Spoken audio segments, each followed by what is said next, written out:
karena tadi di awal juga sudah disampaikan, Gus Isom itu bergerak di sosial masyarakat, di tengah-tengah masyarakat. Kemudian tadi juga disampaikan bahwa fokus di pendidikan alternatif juga. Sebenarnya apa sih yang sering panjenengan temui di lingkungan sekitar?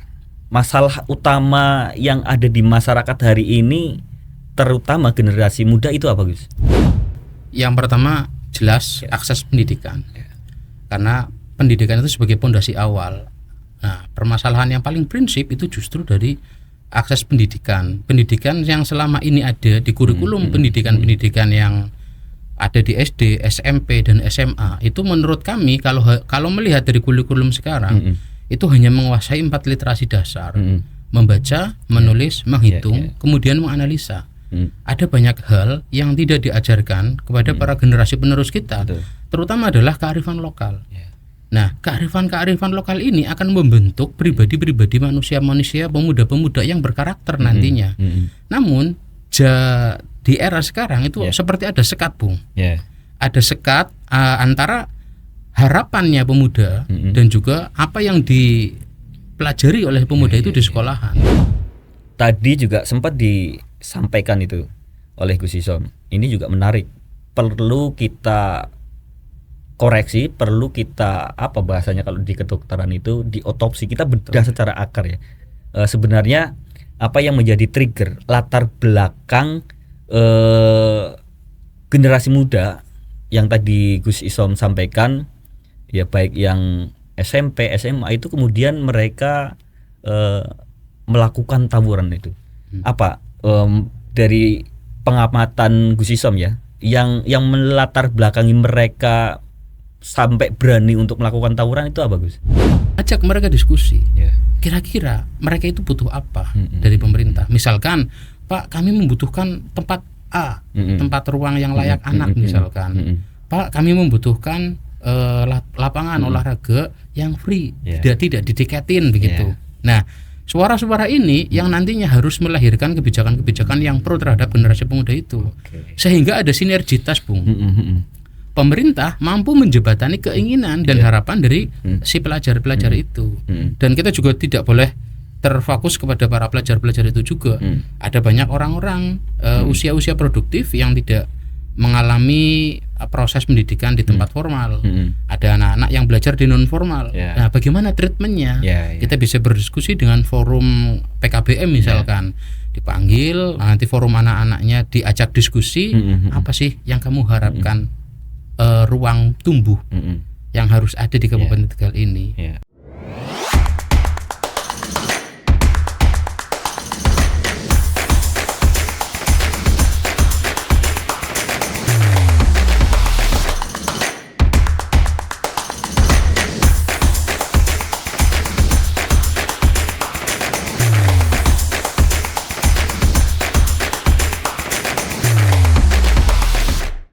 Assalamualaikum warahmatullahi wabarakatuh, sahabat-sahabat Bawaslu yang ada di luar sana. Selamat berjumpa kembali dengan saya, Deddy Kusdianto, anggota Bawaslu Kabupaten Tegal, Divisi Penanganan Pelanggaran dan Data Informasi.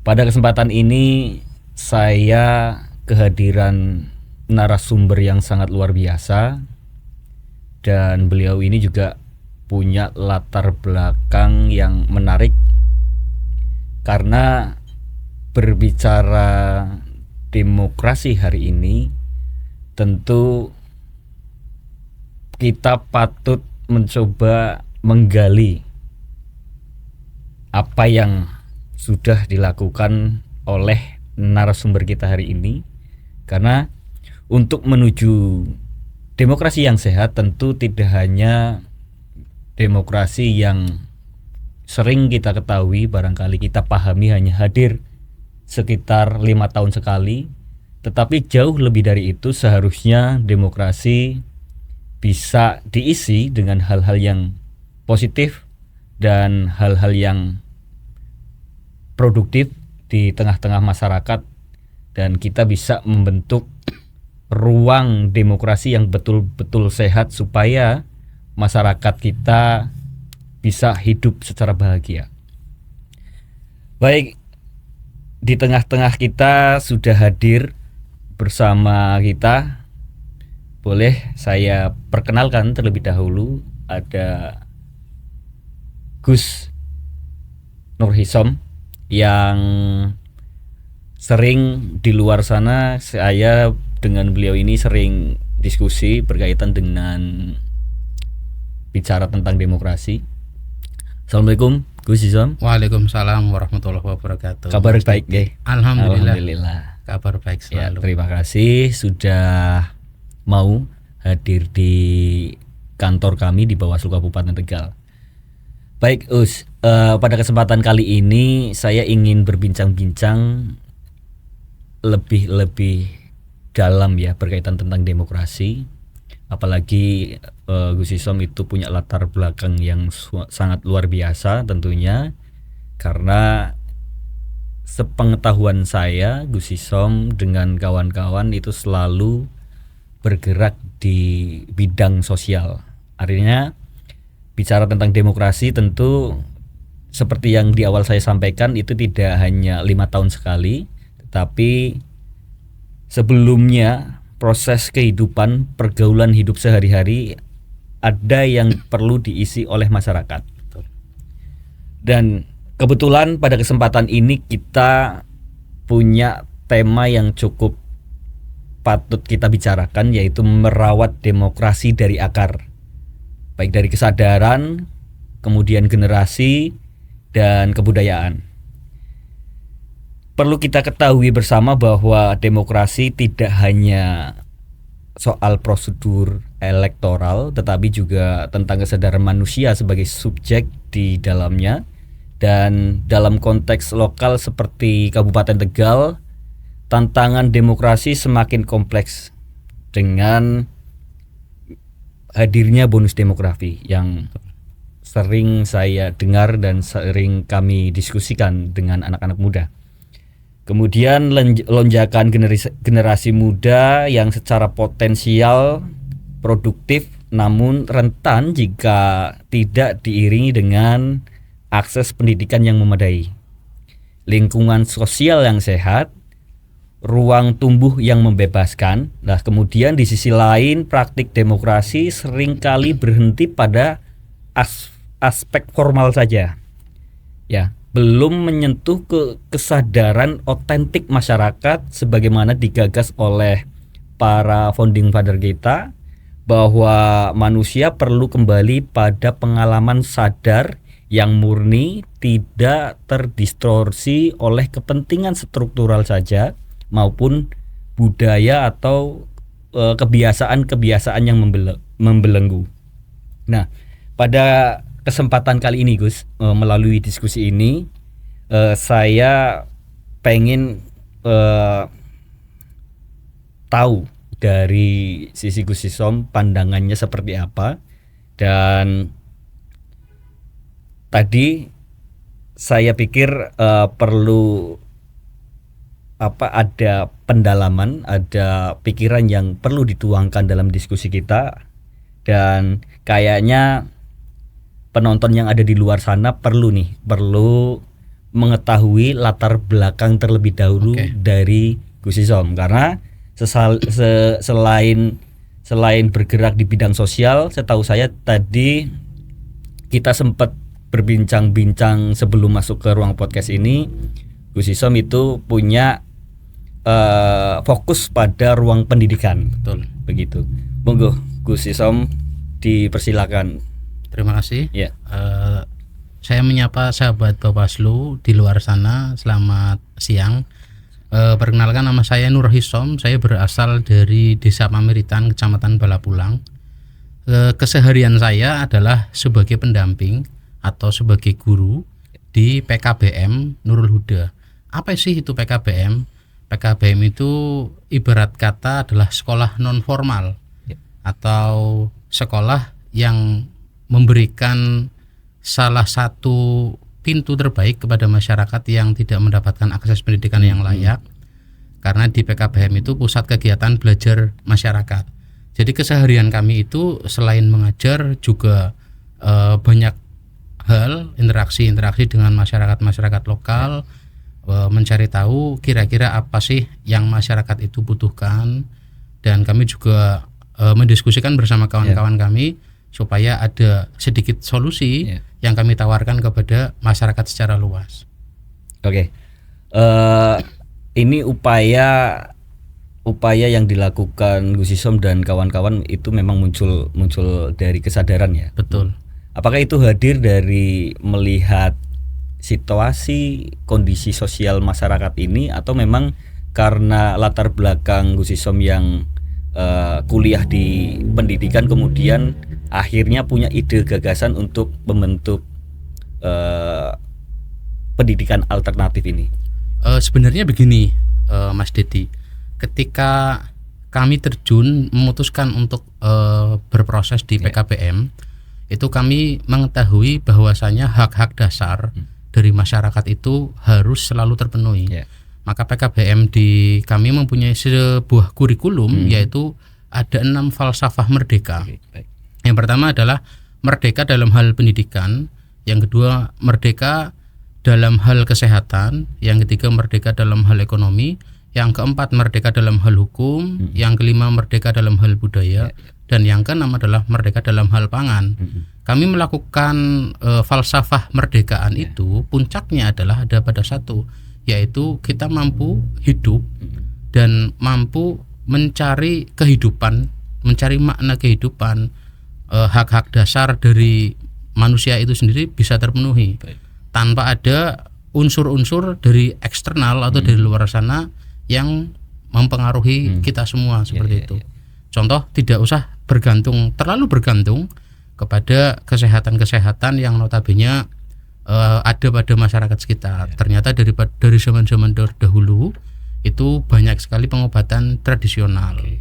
Maka dari itu kami mencoba membangkitkan itu kembali supaya banyak masyarakat yang nantinya akan tersadar bahwasannya ternyata ada lokal pengetahuan lokal atau kearifan lokal yang harus kita lestarikan. Nah, puncaknya itu adalah bisa dikatakan puncak dari itu adalah manusia atau rakyat bisa berkuasa atas hidupnya, tidak tergantung pada banyak hal itu yang saya ceritakan tadi. Artinya ada kedaulatan tersendiri bagi masyarakat untuk bagaimana masyarakat hari ini itu bisa mengelola hidupnya secara mandiri seperti itu ya. Betul. Oke. Dari tema kali ini tadi ada bicara tentang demokrasi. Nah, menurut panjenengan ini demokrasi hari ini lebih banyak hidup sebagai sistem atau sebagai kesadaran, Gus? Kalau melihat demokrasi era sekarang Bung, kita justru melihat demokrasi sekarang itu lebih cenderung ke sistemnya. Kita harus mengkaji terlebih dahulu apa itu demokrasi. Demokrasi itu apa? Dan berasal dari bahasa Yunani yang artinya adalah kekuasaan rakyat. Dalam era sekarang, apakah rakyat benar-benar berkuasa? Ataukah rakyat benar-benar berdaulat? Ataukah rakyat hanya sebatas menjadi ibarat kata korban kebijakan politik dari pemerintah atau bagaimana?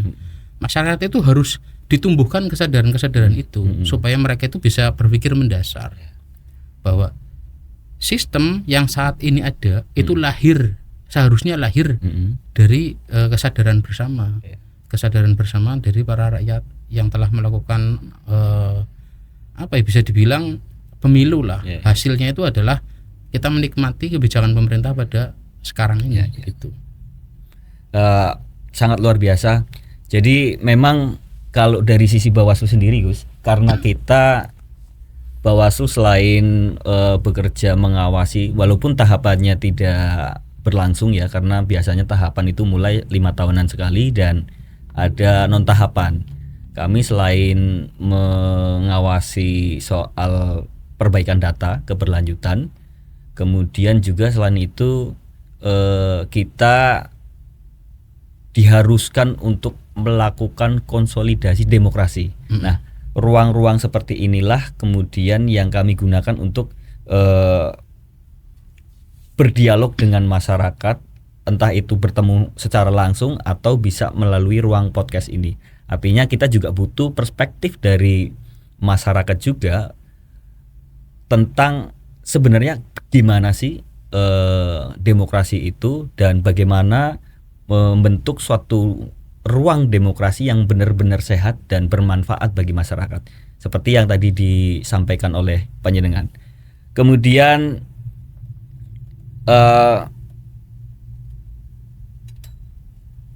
karena tadi di awal juga sudah disampaikan, Gus Isom itu bergerak di sosial masyarakat, di tengah-tengah masyarakat. Kemudian tadi juga disampaikan bahwa fokus di pendidikan alternatif juga.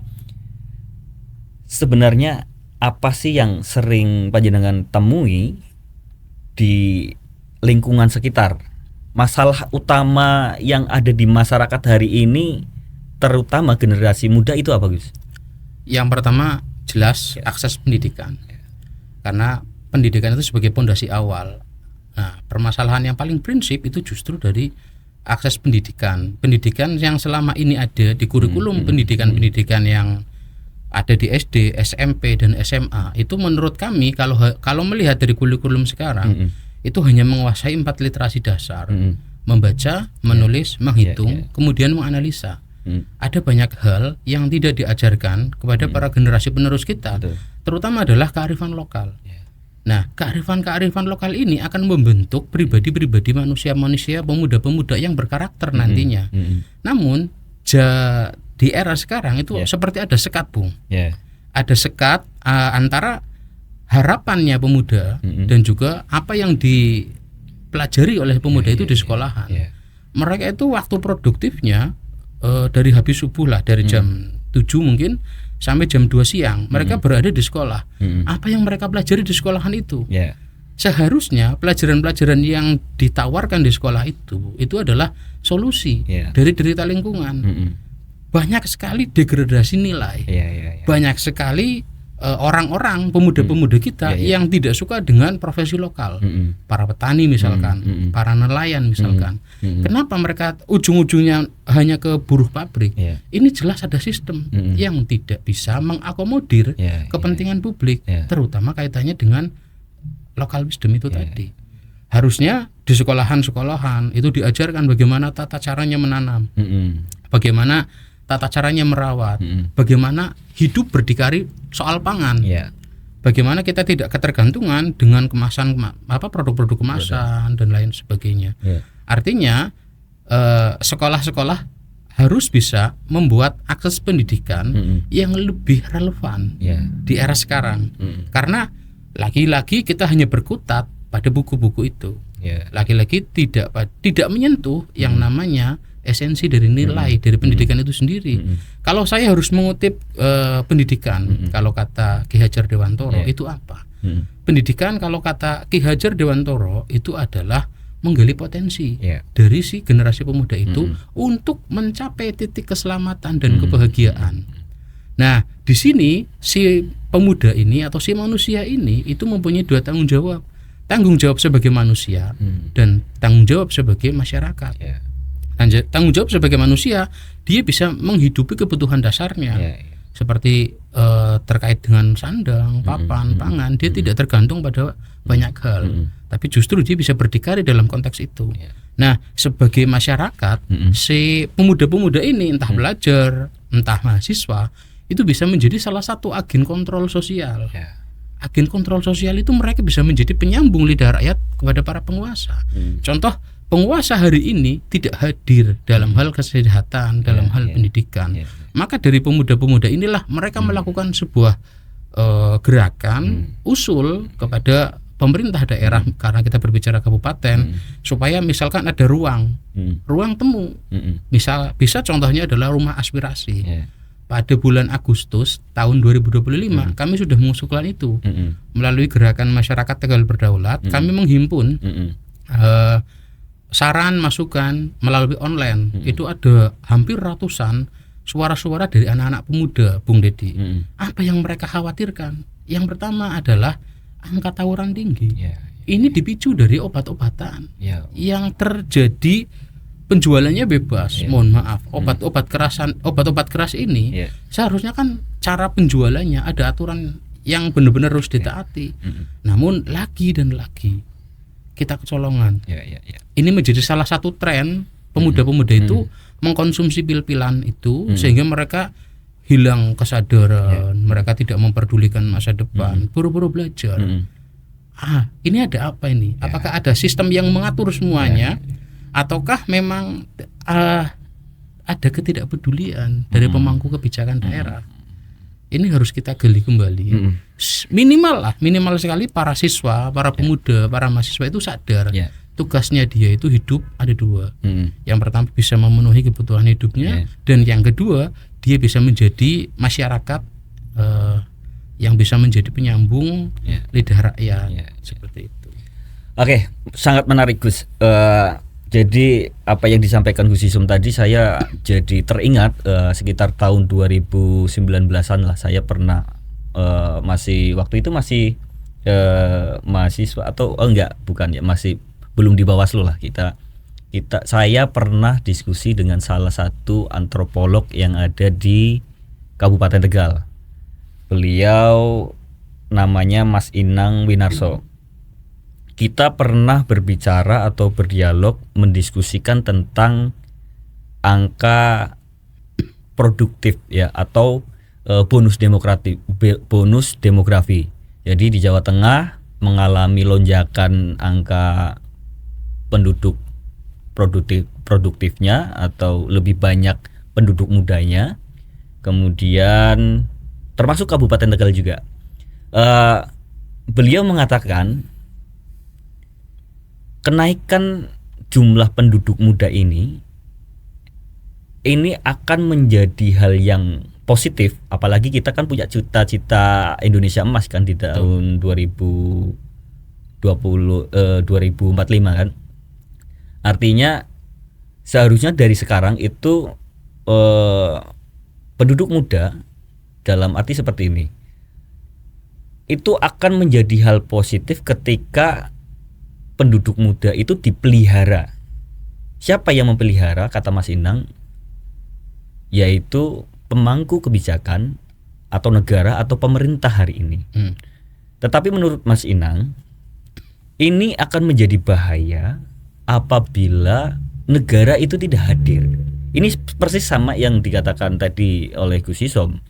Ketika negara tidak hadir dalam konteks memelihara itu di ruang pendidikannya, kemudian ruang kesehatannya, dan juga mungkin bisa jadi lingkungan atau habitat dari masyarakat itu, atau layak tidak sih untuk pemuda hari ini dari aspek pendidikan, kemudian aspek kesehatan. Barangkali itu seharusnya pemangku kebijakan itu bisa memberikan ruang-ruang itu. Dan setelah diskusi itu, jadi rentang waktu berapa tahun kemudian, karena Mas Inang pernah menyampaikan bahwa kalau tidak dipelihara, tidak hadir, hati-hati, ini akan menjadi generasi yang barbar. Dan memang apa yang tadi disampaikan Gus Isom itu terkait maraknya tawuran remaja, itu seolah-olah menjawab apa yang didiskusikan kita pada waktu itu. Nah, tentu tadi juga sempat disampaikan itu oleh Gus Isom. Ini juga menarik, perlu kita koreksi, perlu kita bahasanya kalau di kedokteran itu diotopsi, kita bedah secara akar ya. Sebenarnya apa yang menjadi trigger, latar belakang generasi muda yang tadi Gus Isom sampaikan, ya baik yang SMP, SMA itu kemudian mereka melakukan tawuran itu. Apa dari pengamatan Gus Isom ya, yang melatar belakangi mereka sampai berani untuk melakukan tawuran itu apa, Gus? Sebenarnya kalau kita melek di media sosial itu di Instagram anak-anak sekolah, itu pemicu tawuran itu yang jelas satu, pencarian jati diri. Mereka butuh validasi ya. Betul, butuh validasi di kelompoknya. Nah, namun caranya itu tidak tepat. Nah, disinilah harus hadirnya pemerintah supaya anak-anak ini bisa ada wadah. Contoh yang paling sederhana saja, mungkin pemerintah mampu memfasilitasi lomba antar sekolah. Apa sih lombanya? Nah, ini yang menjadi permasalahan banyak orang, Mas. Kita tidak pernah mengajak diskusi siswa itu. Apa yang kamu butuhkan? Apa ruang untuk berproses kamu yang saat ini kamu harapkan ada dari pemerintah? Nah, lagi dan lagi pemerintah hanya sepihak melakukan kegiatan mengadakan A misalkan. Namun anak-anak itu tidak berminat di bidang A ini. Maka dari itu mungkin bisa saatnya sekarang pemerintah daerah memberikan perhatian khusus kepada anak-anak SMP, kepada anak-anak SMA. Buatlah ada forum anak Slawi Ayu di Kabupaten Tegal, ada forum itu yang isinya adalah anggota-anggota OSIS atau Paskibra yang ada di Kabupaten Tegal. Ajak mereka diskusi. Kira-kira mereka itu butuh apa dari pemerintah? Misalkan, Pak, kami membutuhkan tempat A, tempat ruang yang layak anak misalkan. Pak, kami membutuhkan lapangan olahraga yang free, tidak ditiketin begitu. Nah, suara-suara ini yang nantinya harus melahirkan kebijakan-kebijakan yang pro terhadap generasi pemuda itu. Sehingga ada sinergitas, Bung. Pemerintah mampu menjembatani keinginan dan harapan dari si pelajar-pelajar itu. Dan kita juga tidak boleh terfokus kepada para pelajar-pelajar itu juga. Ada banyak orang-orang usia-usia produktif yang tidak mengalami proses pendidikan di tempat formal. Ada anak-anak yang belajar di non formal. Nah, bagaimana treatmentnya? Kita bisa berdiskusi dengan forum PKBM misalkan. Dipanggil, nanti forum anak-anaknya diajak diskusi. Apa sih yang kamu harapkan ruang tumbuh yang harus ada di Kabupaten Tegal ini? Ininya ada sebuah miskomunikasi sekarang kalau menurut saya dari pemangku kebijakan dan rakyat. Pemangku kebijakan seakan-akan belum mampu menyaring aspirasi secara maksimal dari kebutuhan rakyat yang saat ini ada. Terutama kalangan pemuda terutama itu. Kayak ada seperti gap seperti itu ya. Betul. Jadi belum bisa ketemu antara pemangku dan masyarakatnya sendiri. Tetapi begini Gus, dari hal yang tadi disampaikan, ruang-ruang yang perlu dimasuki oleh kelompok-kelompok muda itu kan tadi disampaikan bahwa perlu ada komunikasi kan. Baik bentuknya olahraga ataupun akses yang layak untuk teman-teman muda. Jadi kemarin itu ada peristiwa, kalau tidak salah di hari tanggal 24 kalau nggak salah itu. Jadi sekitar 3 subuh itu di daerah Karanganyar Tuguturi itu terjadi tawuran biasa seperti yang kita ketahui selama ini ya. Ada anak-anak SMP yang mendekati SMA, kemudian tawuran sekitar jam 3 subuh itu ya, pakainya pasti parang ya karena trennya kan seperti itu. Nah, ada salah satu dari teman saya itu yang tinggal di situ kemudian mencoba melerai atau mengendalikan situasi itu. Kemudian teman saya itu pegang salah satu pelaku tawuran dan ditanyalah sama teman saya itu. Ditanya terus setelah ditanya motifnya apa, kenapa tawuran di sini, latar belakangnya siapa, di mana dan sebagainya. Kemudian diantarkan ke rumah masing-masing orang tuanya. Setelah ditelusuri, ditanyakan oleh teman saya, ternyata latar belakang oleh anak ini itu ternyata orang tuanya kebanyakan itu dari orang tua yang kondisi keluarganya yang misal broken, kemudian soal parenting mungkin anak-anak ini kurang sentuhan dari keluarganya. Ini juga menurut saya ini menjadi salah satu faktor yang kemudian membuat anak-anak ini kemudian melakukan kegiatan yang di luar kendali. Artinya tadi tidak hanya ruang yang dibutuhkan karena ruang yang layak misalkan dari olahraga atau kesenian dan sebagainya yang tadi disampaikan Gus Isom, tetapi menurut saya perlu ada treatment yang lebih dalam lagi supaya bisa tahu akar persoalan yang ada. Karena dari pengalaman atau cerita yang disampaikan teman saya, kejadiannya seperti itu, Gus. Iya. Begitu. Kemudian gini, Gus. Saya kadang-kadang juga merasa soal ini ya, soal demokrasi lagi soal demokrasi. Saya merasa hal-hal yang terjadi di luar sana itu masalahnya bukan cuma di sistem saja, tetapi juga soal kesadaran manusianya. Kalau boleh saya mengutip bahasanya Edmund Husserl, dia seorang tokoh filsuf yang bergerak di atau idenya tentang fenomenologi. Menurutnya itu manusia itu perlu kembali ke kesadaran yang otentik. Nah, menurut Gus Isom, apakah masyarakat kita hari ini masih punya kesadaran itu atau justru sudah terlalu jauh, Gus? Ya, kalau saya harus jujur ya sudah terlalu jauh, Mas. Kita sudah terlalu jauh dari kesadaran otentik yang saat ini ada. Apa sih sebenarnya yang menjadi permasalahan prinsip?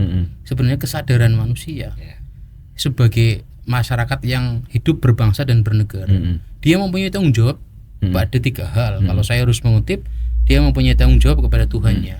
Dia mempunyai tanggung jawab kepada sesama manusia, dan dia mempunyai tanggung jawab kepada alam semesta. Bagaimana mungkin kita dikatakan beriman kalau kita melihat orang-orang melakukan penambangan liar, atau mungkin ada amdalnya tapi tidak memperdulikan anak cucunya. Coba saja kita jalan-jalan keluar Kabupaten Tegal, banyak sekali aktivitas tambang yang notabene merugikan, yang notabene jauh dari kata lestari. Nah, hablum minallah, hablum minannas, dan hablum minal alam. Berapa banyak ya hubungan manusia dengan manusia yang rusak gara-gara ego. Ego itu sebenarnya bisa dikendalikan ketika kita sudah sadar posisi kita sebagai manusia. Manusia itu dalam konteks hidup kita mempunyai tanggung jawab bersama. Tanggung jawab kepada tetangga, tanggung jawab terhadap keluarga, tanggung jawab terhadap komunitas dan lain-lain. Apalagi kalau kita harus berbicara tentang manusia yang mempunyai hubungan dengan Tuhan, dengan Tuhan semesta alam seperti itu. Maka kesadaran otentik itu, kalau menurut saya pribadi sudah harus mulai digaungkan, Mas. Digaungkan kemana-mana. Ayo Bung, kita sadar bahwa kita itu manusia, mempunyai tugas banyak. Maka dari itu pendidikan salah satu tujuannya adalah melahirkan manusia-manusia yang bermakna. Kalau hidup, belajar, kuliah, menikah, habis itu punya anak, itu siklus. Nah, ini dikatakan siklus, ini tidak mempunyai makna.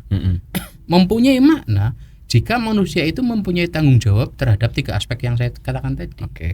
Maka manusia sejati adalah manusia yang tidak hanya memikirkan diri sendiri, tapi manusia yang benar-benar memahami betul tugasnya dia sebagai khalifatul fil ard, sebagai pemimpin yang ada di dunia. Maka tidak boleh kita harus ego misalkan. Demi keuntungan semata kita melakukan aktivitas tambang A, B, C, dan D misalkan. Efeknya apa, Bung? Efeknya banyak sekali kerusakan-kerusakan alam. Dirugikan kan akhirnya kita semua dari kerusakan-kerusakan itu. Maka lagi dan lagi kita harus berpikir dari sekarang bahwa manusia hidup mempunyai tanggung jawab. Salah satu tanggung jawab terbesar kita itu adalah menghadiahkan alam lestari kepada anak cucu kita nanti. Sangat luar biasa sekaligus. Jadi kalau boleh saya ngutip istilah Jawa juga, berarti hidup atau urip itu kudu ngurip-nguripi liyan gitu. Atau urip ya kudu urup atau menghidupi sekitar juga. Jadi tidak menjadi manusia yang egois dan hanya mementingkan diri sendiri. Nah, tadi disinggung kembali soal pendidikan. Gus Isom ini kan juga bergerak di PKBM, pendidikan alternatif. Saya penasaran kenapa panjenengan itu memilih jalur itu. Apa yang tidak bisa dijawab oleh pendidikan formal hari ini, Gus? Ini menarik sekali. Saya senang ada pertanyaan ini karena ini menarik sekali dan ini adalah saya banget begitu. Apa sih perbedaannya ke pendidikan non formal dengan pendidikan formal? Pendidikan non formal itu adalah pendidikan yang benar-benar mengajak siswa untuk berdialog. apa yang kamu butuhkan hari ini. Maka di PKBM Nurul Huda di kami itu ada musyawarah belajar. Dalam satu semester, satu kelas ini mereka ingin belajar apa. Akhirnya lahirlah kelas-kelas banyak. Ada kelas musik, ada kelas literasi, ada kelas fotografi, ada kelas tata boga, dan juga yang terakhir itu ada kelas futsal. Jadi si anak ini, siswa ini diajak dialog, Bung. Kamu itu butuh apa? Ruang tumbuh apa yang kamu harapkan supaya kamu itu bisa maksimal dalam potensi diri. Bakat minat kamu bisa benar-benar terlaksana di sini. Nah, kalau pendidikan formal itu tidak seperti itu. Kurikulumnya sudah ditentukan, siswanya tidak diajak berdialog apa yang kamu butuhkan, dan mereka itu berseragam. Waktunya itu dari jam 7 sampai jam 2 ada. Nah, kalau melihat sistem ini, kita bisa melihat siapa sih yang melakukan sistem pendidikan seperti itu. Itu dari Rockefeller dulu. Dan tujuan Rockefeller melakukan sistem pendidikan seperti itu untuk menciptakan buruh.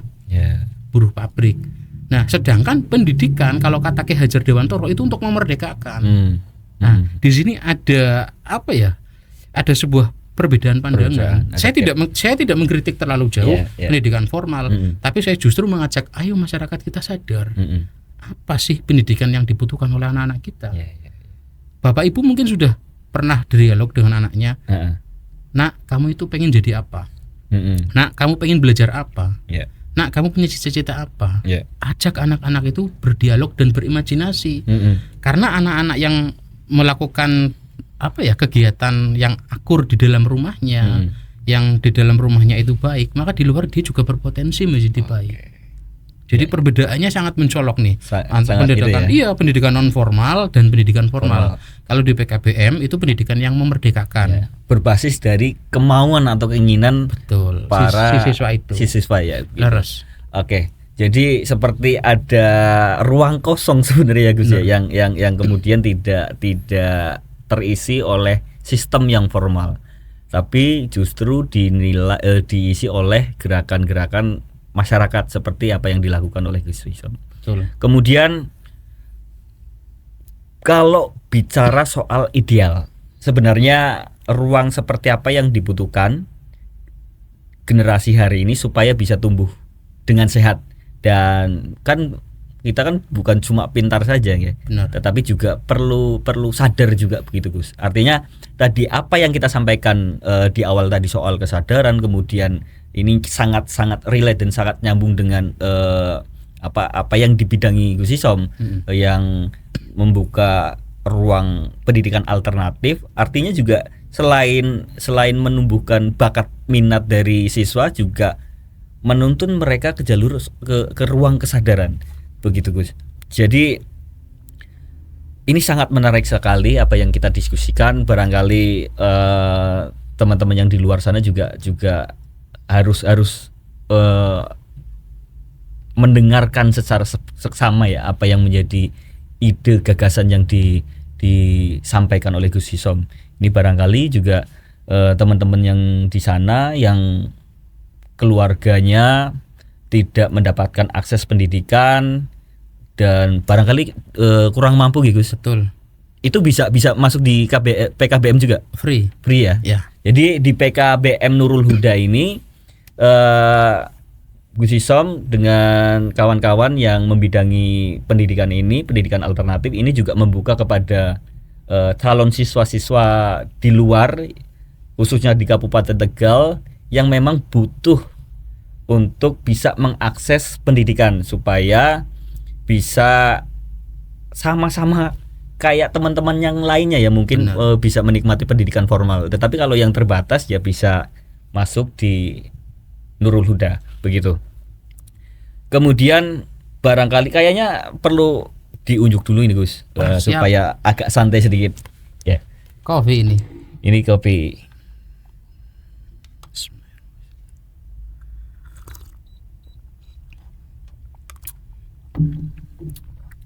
Oke. Kita masuk kembali. Ini mungkin agak lebih luas lagi. Kalau kita jujur ya Gus, kita tadi membicarakan soal situasi lingkungan yang sekitar di Kabupaten Tegal, kemudian saya pengen mengajak ke lebih luas lagi. Kalau kita jujur, apakah negara hari ini sudah cukup hadir dalam merawat generasi sekarang ini? Belum. Saya harus berkata jujur bahwa negara belum hadir maksimal untuk merawat ruang tumbuh dari generasi muda. Jadi bisa diperjelas apa yang menurut Gus Isom ini negara belum hadir itu seperti apa, Gus? Banyak. Yang pertama adalah akses pendidikan. Jika negara itu benar-benar mempunyai tujuan mencerdaskan kehidupan bangsa, itu akses pendidikan, terutama di dalam konsepsi kurikulum, itu harus menyesuaikan dari kearifan lokal. Yang pertama. Yang kedua, negara harus hadir memberikan fasilitas, fasilitas yang dibutuhkan sampai ke jenjang perguruan tinggi. Tidak hanya SD, SMP, SMA, tapi negara harus menghadirkan sampai kuliah itu sampai gratis. Kalau sampai negara ada seperti itu, seperti mungkin bisa sebut Finlandia mungkin, kita akan menjadikan generasi pemuda kita itu mempunyai cita-cita yang relevan. Anak-anak SD, anak-anak PAUD misalkan, kalau ditanya cita-citanya apa? Menjadi astronot, menjadi pilot. Karena mereka itu mengatakan bahwa cita-cita yang paling tinggi itu. Maka dari itu negara harus hadir, memberikan impian yang relevan kepada generasi muda. Contoh, akses masuk ke perguruan tinggi negeri dipermudah, diperluas, kuota diperbanyak, dan kalau bisa gratis total. Maka saya yakin akan ada generasi-generasi baru yang notabene melahirkan kompetensi-kompetensi yang ahli di bidang itu. Maka kita juga harus mensupport lah negara dan mencoba berkomunikasi kepada para penguasa bahwa yang paling penting itu tidak hanya makanan.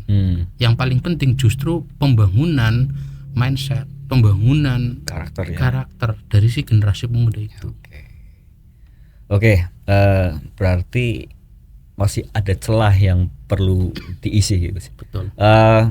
Kemudian pertanyaannya, apakah gerakan yang dilakukan oleh Gus Isom dan kawan-kawan ini, gerakan masyarakat ini bisa menjadi penyeimbang atau justru harus berjalan sendiri nih, Gus? Kalau saya berharap gerakan masyarakat itu tidak terbeli. Saya berharap gerakan masyarakat itu lahir murni menjadi penyeimbang pemerintah. Tidak bahasanya itu tidak menjadi kaki tangan melaksanakan program A, B dan C. Namun justru menjadi pengkritik. Karena apa? Negara saat ini butuh pengkritik. Pengkritik itu harus cerdas. Pengkritik itu harus paham data. Maka dari itu, kalau saya boleh jujur, kita buka fair saja. APBD Kabupaten Tegal. Sampean bisa menyandingkan aktivis dari aktivis kampus mana, bisa membaca tidak APBD Kabupaten Tegal berapa, dialokasikan kemana, paham mekanisme rencana perubahan. Nah kemudian terakhir setelah rencana perubahan ada realisasi. Apakah mereka semua bisa mengawal itu? Ini seperti informasi yang ditutup di tembok yang tebal, jarang diakses. Maka lahirlah ketidakacuhan anak-anak muda kita sekarang. Ini harus diperbaiki sistem-sistem seperti itu. Jadi masyarakat sipil harus bisa menjadi penyeimbang pemerintah, supaya pemerintah menjadi mitra kritis seperti itu. Betul, menjadi mitra kritis dari pemerintah supaya pemerintah tidak semena-mena. Ada kontrol lah dari masyarakat. Benar sekali. Maka pengawasan sipil ini harus terjadi di mana-mana. Di diskusi ruang-ruang kecil ini harus ditumbuhkan. Tidak hanya melulu berbicara tentang negara ideal, tapi kita bermula dari daerah yang ideal dulu. Oke, artinya demokrasi yang dengan arti dari rakyat, oleh rakyat dan untuk rakyat itu bisa benar-benar terjadi jikalau ruang demokrasi yang sehat itu juga diisi oleh masyarakat yang juga sama-sama bisa mengontrol kebijakan dari pemerintah itu sendiri. Begitu, Gus? Betul. Oke.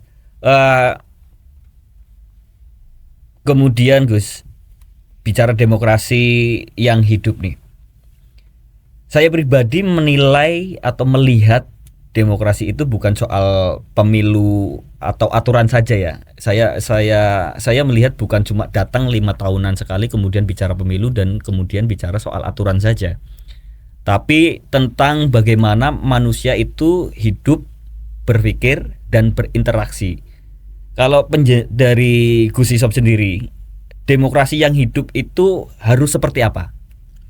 Demokrasi yang hidup adalah demokrasi yang mendengarkan jeritan rakyat. Demokrasi yang hidup adalah demokrasi yang harus mendengarkan jeritan rakyat. Harus. Kalau bisa dikatakan sebuah negara demokrasi, Indonesia misalkan mengatakan kami adalah negara yang demokrasi. Sejauh mana demokrasi yang bapak-bapak penguasa itu berikan kepada rakyat? Demokrasi itu sangat berkaitan erat sekali dengan harga pangan. Berkaitan erat sekali dengan hak-hak dasar. Hak-hak dasar manusia itu harus terpenuhi jika sebuah negara mengatakan kami adalah negara demokrasi. Karena puncak dari demokrasi itu adalah kekuasaan di tangan rakyat. Artinya kekuasaan di tangan rakyat, rakyat itu adalah tuannya, Bu. Lagi dan lagi penguasa tidak bisa menangkap itu. Rakyat hanya sebatas apa ya?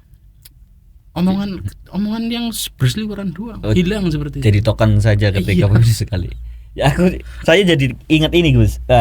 Jadi ada istilah Jawa yang berbicara tentang negara desa mawacara, negara mawatata. Ini juga sama saja ya. Menurut saya sama dengan pemikiran Michael Bakunin yang berbicara seperti ini. Bicara demokrasi, misal seperti ini di konteks musyawarah desa lah. Demokrasi yang dimaksudkan oleh Bakunin itu seharusnya demokrasi yang melalui musyawarah, misal di dalam desa, salah satu desa misalkan di Kabupaten Tegal, ketika desanya itu produktif, punya tempat-tempat yang memang bisa dijadikan nilai ekonomi untuk masyarakat. Kemudian pemangku kebijakan desa itu membuka ruang musyawarah untuk mengelola sumber daya yang ada. Misalkan di desanya itu ada soal tempat pariwisata atau tempat perkebunan dan sebagainya. Nah, kepala desa seharusnya itu ketika dalam musyawarah itu mengambil gagasan atau pemikiran dari masyarakat sekitar juga. Artinya ada dialog, ada komunikasi, ada peran aktif dari masyarakat ketika dimintai pendapat oleh pemangku kebijakan desa. Ini ada sumber daya yang harus kita kelola bersama.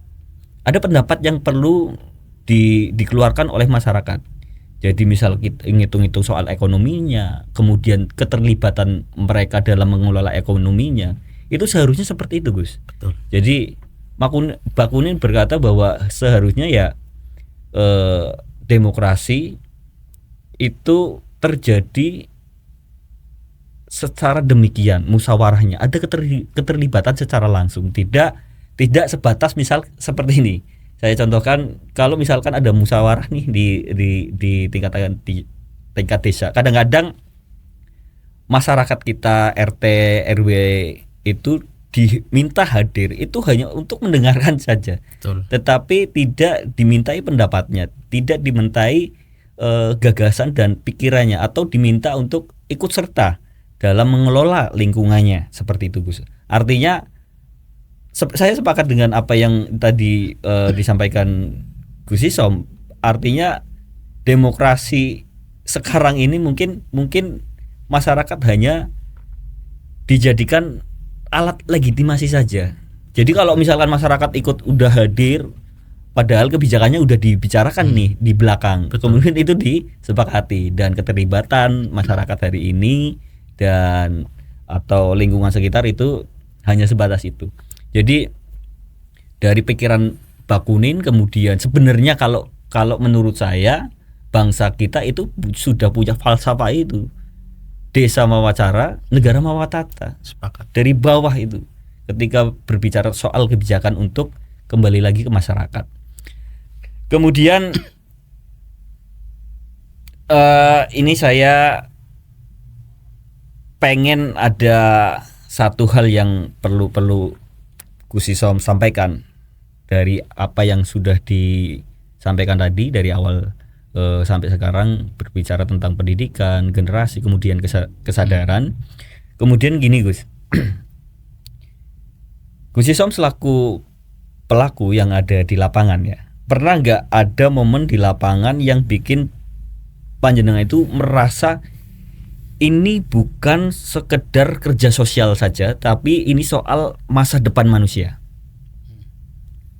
Pernah enggak ada momen yang kemudian muncul dari perasaan Gus Isom? Ya. Kalau bahasa Tegale kie dudu soal kerja sosial toh, tapi kie kanggo masa depan menungsa, seperti itu. Ada yang lebih jauh dari itu ya. Yeah. Jadi begini Bung, sebenarnya puncak dari pendidikan itu adalah merdeka. Merdeka itu akhirnya mereka mempunyai kuasa untuk melakukan sesuatu. Nah, manusia itu harus dibekali kesadaran awal itu dulu. Nah, pernah tidak sih saya merasakan di fase itu? Pernah. Saya adalah guru honorer 4 tahun di Madrasah Aliyah. Kemudian saya memutuskan untuk membuat sekolah sendiri, sekolah yang mendengarkan dari kebijakan anak-anak, dan anak-anak ini juga saya sering melihat ada salah satu murid saya, itu namanya Muhammad Faisal. Dia itu usia 16 tahun belum bisa calistung Bung, karena berawal dari broken home, dari rumahnya yang sudah tidak sehat. Maka negara harus ada melalui pendidikan non formal. Saya merekrut anak-anak seperti itu. Rekrutannya pun mereka bisa dibilang trauma dengan kata-kata sekolah.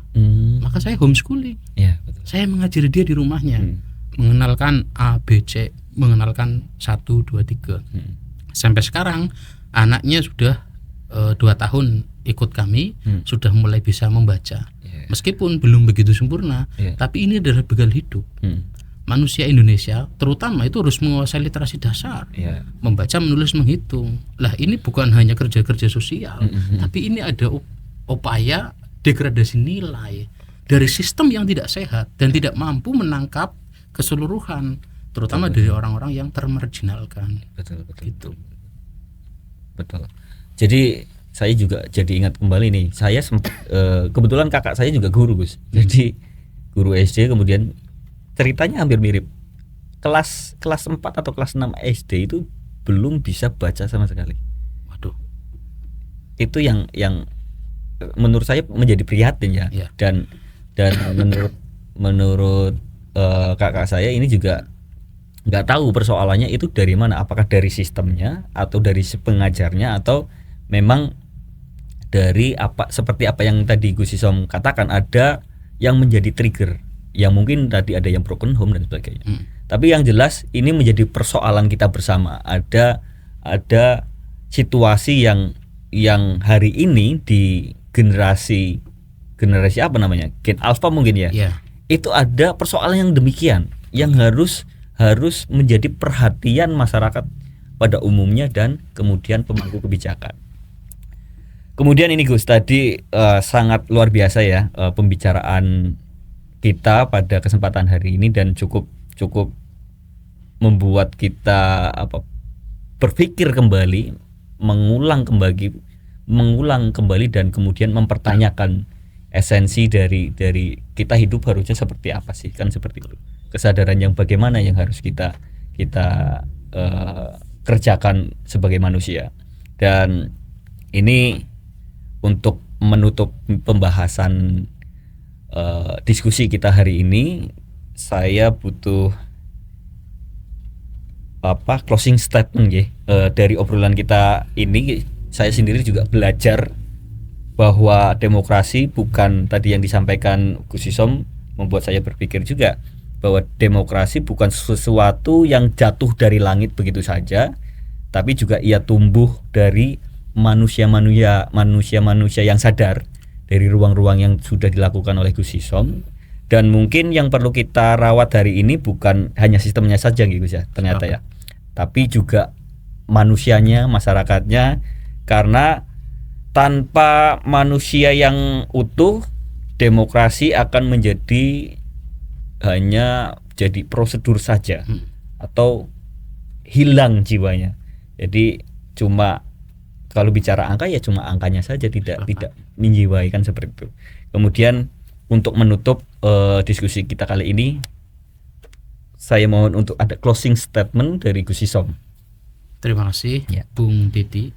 Closing statement saya pada pertemuan sore hari ini adalah manusia itu harus memahami betul tentang sebuah kesadaran. Kesadaran, dan ini adalah falsafah kemerdekaan larinya. Ada 6 dasar. Yang pertama adalah merdeka dalam hal pendidikan, merdeka dalam hal kesehatan, merdeka dalam hal ekonomi, merdeka dalam hal budaya, merdeka dalam hal hukum, dan yang kelima adalah merdeka pangan. Puncak dari itu semua adalah merdeka dalam hal politik. Ketika kita sudah mencapai merdeka dalam hal politik, kita tidak akan terpengaruh oleh kebijakan politik manapun. Karena apa? Kita sudah bisa melakukan hidup sesuai dengan apa yang kita kehendaki. Artinya apa, Bung? Closing statement yang harus saya sampaikan hari ini adalah kepedulian harus ditumbuhkan. Masyarakat-masyarakat yang sudah bisa dibilang mampu, maka tidak boleh menutup mata kepada para rakyat-rakyat yang tidak mendapatkan hak-haknya yang layak.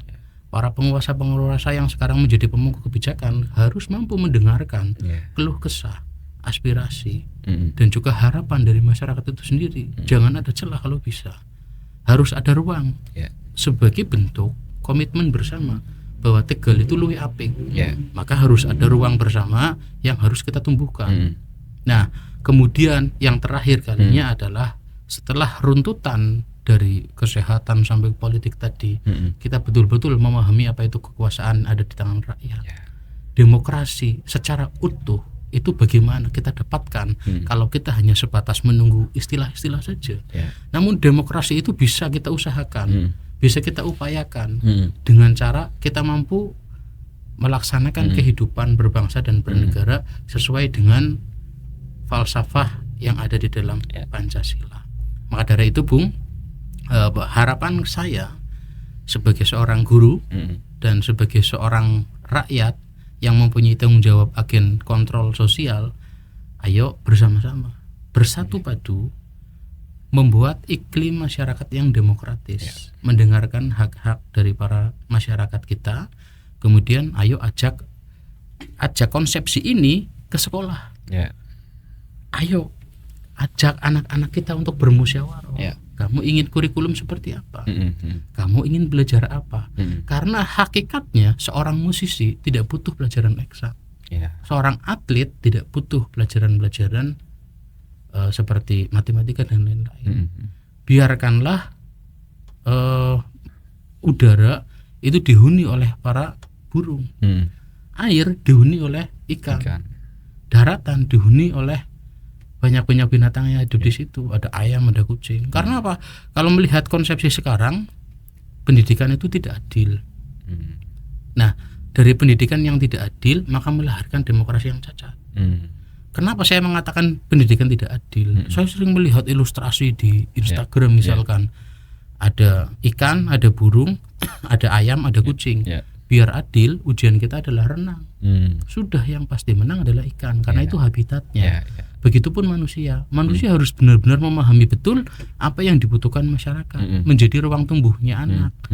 Mempunyai orang dewasa itu harus mempunyai sifat ulas asih dan juga mampu membimbing anak-anak itu supaya bisa meraih harapan, cita-cita yang mereka inginkan. Maka dari itu, ayo ada sinergi bersama antara pemerintah dan juga dengan rakyat, antara guru dan dengan juga muridnya. Maka dari itu saya secara pribadi berterima kasih kepada kawan-kawan Bawaslu sudah memberikan ruang untuk mendiskusikan banyak hal, terutama demokrasi dari kacamata teman-teman yang bergerak di bidang pendidikan. Matur suwun. Oke, terima kasih Gus Isom. Hari ini pembicaraan kita sangat luar biasa sekali dari apa yang disampaikan panjang lebar. Semoga dari pendengar yang ada di sana yang nonton channel Bawaslu Kabupaten Tegal bisa bersama-sama kita secara reflektif kita membuka ruang kesadaran kita supaya lebih peka terhadap situasi di lingkungan sekitar. Begitu. Dan demokrasi tidak hanya sebatas 5 tahunan saja, tetapi demokrasi yang tumbuh sehat itu harus ada keterlibatan dari masyarakat di dalamnya. Artinya tidak ada gap antara masyarakat dan pemangku kebijakan. Perbedaan itu pasti ada, dan ruang terbuka, ruang kritis dan sebagainya itu harus tetap berjalan. Maka demokrasi yang sehat akan menjadi demokrasi yang benar-benar bermanfaat untuk khalayak umum dan masyarakat sekitar. Terima kasih. Demikian apa yang menjadi diskusi kita hari ini. Semoga bermanfaat, dan barangkali teman-teman juga pengen kenal lebih dalam dengan Gus Isom, bisa mampir ke PKBM di PKBM Nurul Huda supaya bisa sama-sama kita bermanfaat untuk manusia sekitar. Demikian, billahi taufik wal hidayah. Wassalamualaikum warahmatullahi wabarakatuh. Waalaikumsalam warahmatullahi wabarakatuh.